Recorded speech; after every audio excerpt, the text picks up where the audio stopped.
engine check good, release the brakes. Airborne? Before we get there, we have to start here, in the classrooms at the weapons school at Nellis Air Force Base. Fighting wars that never been fought before. Only about 100 men and women considered the best of the best in the United States Air Force are allowed to train here in cutting-edge warfare tactics. I guarantee you that every student that graduates out of this is, no matter how good they are when they get here, they will have been put to the test. This is the school where airmen learn to accurately fire weapons in tense situations, win in air-to-air combat, coordinate with NATO and coalition forces, and a whole lot more we can't even talk about.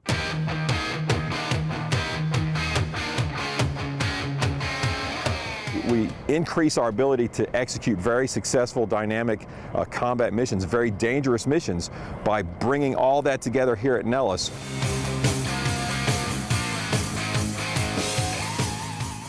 At the weapons school, this is real life. All of these students will see combat when and if they graduate. We've got the airspace from 12:45 to 13:45. For 5.5 months, they eat, sleep, and breathe the mission. They spend hundreds of hours on the academics of war.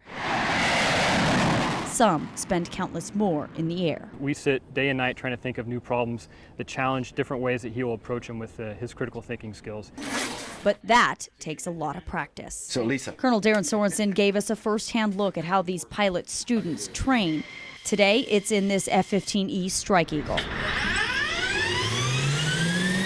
Within seconds, Boss 1, clear for takeoff, quick climb 5,000 on 3 right.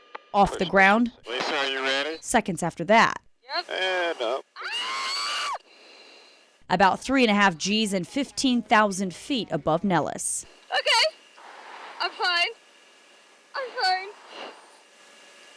Passing through 10,000. Quickly to work and the first exercise scenario. A group of soldiers taking fire below. We hear the distress call over the radio. Boss 1, Jaguar 5-5, I'm a 6-man special operations team currently taking direct and indirect fire. Request close air support if able.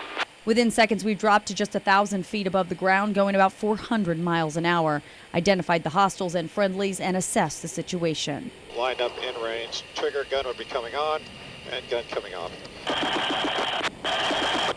Boss 1, good hits, good effect. With that completed, it's on to the next exercise.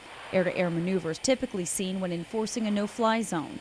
The scenario, a rogue plane spotted in the airspace, and then the go-ahead. If he gets within 10 miles of that position, Hoss, you are cleared to kill. How copy? Boss 1 copies BID. That noise means radar and heat-seeking missiles fired. Boss 1, kill. Fish bed, bullseye. More than an hour into this flight, after 7 Gs, it's time to go home. For me, it's hot and hard to breathe. Mental and physical fatigue is set in. Take a little water break. Remarkably, in combat, these pilots pull this off easily for 6 hours a day. Boss 1 copies type 1. The students swear there was only camaraderie between them, no competition, mostly because when they find themselves in war, they hope a weapons school graduate is their wingman. For Colonel Sorensen, who was deployed to Afghanistan a few days after we shot this story, he can honestly say the instructors feel the same. No, they're going to give me a hard time. By the time they leave here, they are close to on par with the instructors here, so I'm going to be working hard to keep up with these guys.